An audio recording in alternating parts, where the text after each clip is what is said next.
Some tips and tricks for the Google Pixel 6 Pro and the Google Pixel 6.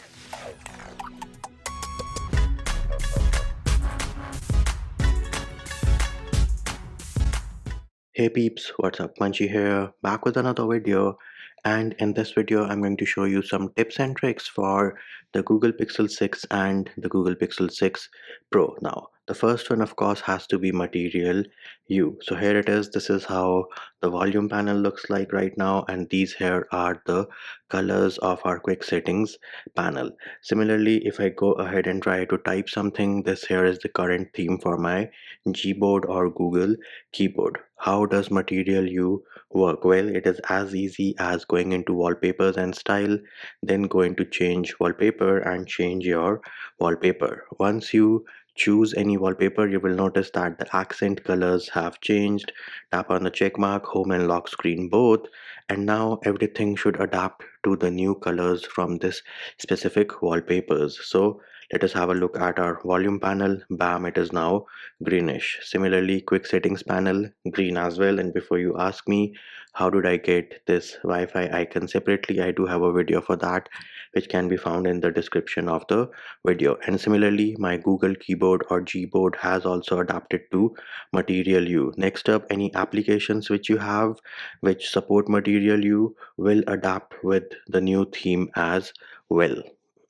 Next one on our list is Magic Eraser. So you will go into the Photos application and then you can try to edit any picture. Once you are in Edit, go into Tools, Magic Eraser, bam, here it is. It is going to find some suggestions. So this is AI at work. Either you can erase all, or if you tap on any of them, you can remove them individually. Similarly, the other thing you can do is if it does not find any suggestions, then you can also do it manually. So again, tools, magic eraser, it did not find any suggestions. So next up, either I can circle it, so circling it is going to remove it, or I can draw as well. Here it is, and then this is what is going to happen. So yes, magic eraser is a pretty nifty feature to have. Next on our list are the security and privacy features which Google added with Android 12. So if you go into settings and then you can go into security, this here is your security dashboard. You do have a screen lock setup, fingerprint is also set up. You can do a Google security checkup as well. And then if you go into privacy, you have a toggle to enable or disable your camera access, microphone access. In case you want to see a message when any app accesses your clipboard, you have a toggle to enable that feature as well. And you also have quick setting tiles for your mic access and camera access. So these are system wide enabling or disabling of camera and microphone. Let us go into the camera application and we can try to record a video. So right now we are recording a video. If I access my quick settings, here it is, I'm getting a notification that camera and microphone are being used by the camera application. So what if I go ahead and disable mic access? So now mic access is blocked system wide and this notification has changed to that only camera is being used by the camera application. Of course, I can block that as well, and now the notification has disappeared. Next one on our list is reverse wireless charging. Now, the Pixel 6 and Pixel 6 Pro do come with wireless charging, but they also have something called reverse wireless charging or battery share, wherein you can use this device to charge other devices. You can go into settings, battery share. Right now it is turned off. You can always turn it on, and you also have a slider to determine when to stop charging. Let us say your battery is at 10%. If you want to choose 30%, you can move the slider around. And again, a pretty nifty feature to charge your wireless earbuds or somebody else's phone as well. Then you also have a toggle to enable or disable the battery percentage in your notification shade. And if you go into battery usage, tap on any of these lines, it is going to show you what app has used battery during that specific time. So again, something which is pretty dope.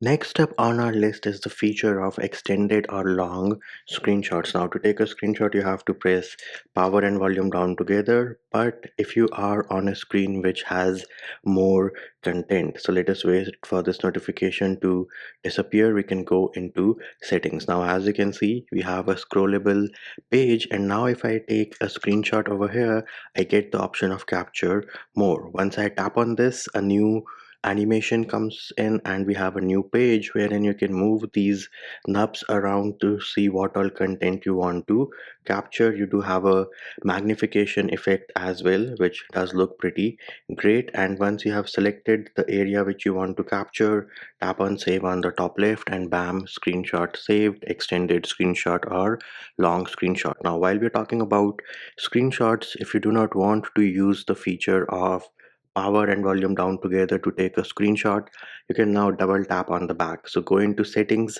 go into system, go into gestures, quick tap, here it is, enable this, and you can choose custom actions. Right now we have set it to take a screenshot, so let us give it a try. Double tap on the back, there it is, quick tap detected, and now we can give it one more try. There it is, screenshot taken without having to use the button combination. Then if we go back to our gestures options, we can go back into settings and then we can go back into system, gestures.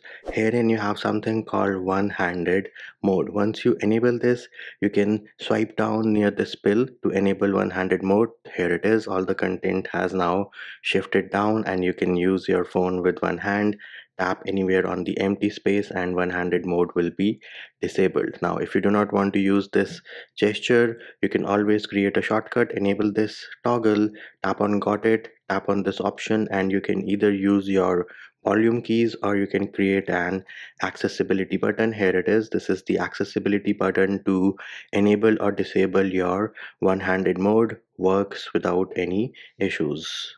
Next up, you also have something called gaming dashboard. So if you go into settings, go into apps here and go into game settings, enable the game dashboard toggle. Once this is done and you open any game, you will get this arrow on the right hand side. Tap on this, you will get the controller. Tap on the controller and bam, here it is. We are in game dashboard. Now optimization is disabled for this specific game because the game developers need to use the API and enable optimization for their specific game. So yes, optimization works, but only for specific games. Then you can of course stream your gameplay right from the device itself, and you also have options to enable or disable your screenshot, screen record, and FPS meter. This pill, of course, you can move it around if you want to, and it does snap to the edge and does look pretty dope as well. Next up, you have some pretty fancy features added for the Google Assistant. First of all, if you try to communicate with someone and let us say you are in a hurry, you don't want to type it all in, tap on this mic icon and then it is going to open the voice recorder, and here it is. You can clearly see that it is typing as I speak. You do have some commands as well, and if you tap on this question mark, it is going to show you all the commands. So let us try to delete, clear all, bam, there it is. Those are your options working like a boss. Then they have also added something called interpreter mode, wherein if you are communicating with someone who doesn't know your language, yes, that can be done. Let us try to invoke that. Hey Google. So you have to invoke the assistant, say interpreter mode. Here it is. You speak English. What is the language they speak? So my second language or my first language is Hindi and my second language is English. So we're going to translate from English to Hindi. All you need to do is say auto over here. And of course it did crash for me the first time, Android 12 on the Pixel 6, super buggy, but let us give it one more try. So let us try it a second time. Tap on the mic to start talking. Hey, how are you? There it is, Hindi translation in the building. मैं बढ़िया हूँ, आप कैसे हैं? So as you can see, it is working without any issues. Then you also have something called live translate. So if you go into settings, system, live translate, herein for starters, you can add any language which you want to, and you do have a bunch of languages. Once you tap on the download option, it is going to show you where you will be able to use that. So for Finnish, I can use it in the camera application. Similarly, I have already downloaded the French, the Slovenian, and the Spanish. Now let us go ahead and open a YouTube video and try to play this. Now you do need to enable live caption as well. So here it is. We have enabled live caption now, and now here it is. You can see it is working with the translation. If you tap on this, tap on the three dot menu on the top right, you can enable or disable your translate captions toggle, and you can choose your languages. So right now we are translating from English to French. Here it is. Tap on done. Your subtitles or your live caption are now in Spanish, working like a boss. Then, while we're talking about YouTube, another feature which I have noticed is if you have to resize this picture in picture on Android 11, you would have to like move this. But with Android 12, you can use your two fingers to resize this picture in picture. And another super nifty feature, let us say you are doing something, you want your content to be paused, just move this to the side, and now the content is paused. Once I bring it over, it will start playing from wherever I left off. So let us say you are sending an email, have to read something super important, move this to the side, content paused, email sent, bring it back over, and the content will start playing from wherever you left off.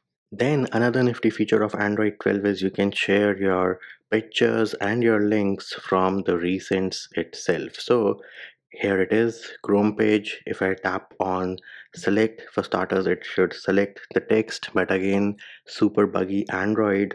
We will give it one more try. So select now works, and I should also get the option of sharing the link, which I'm not getting right now. Let us give it one more try, and as you can see, looks like we do have some buggy software over here, but here it is. I do have the option of sharing the link. This should in fact work first time around, but somehow there is a bug, and seriously, the Pixel 6 Pro with all its bugs, I don't know what to say. And last but not the least, if you want to enable your high refresh rate, you have to go into settings, go into display, scroll down, you have the option of smooth display. This is going to increase your refresh rate from 60 to 120 for the Pixel 6 Pro and from 60 to 90 for the Google Pixel 6. Now, other than that, if you are using a screen protector, I do recommend that you enable this increased touch sensitivity as well, because this is going to increase your touch when you're using a screen protector, so you do not have issues with the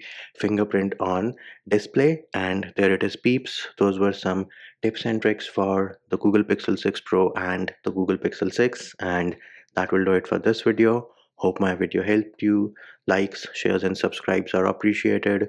Feedback and comment more than welcome. See you when I see you.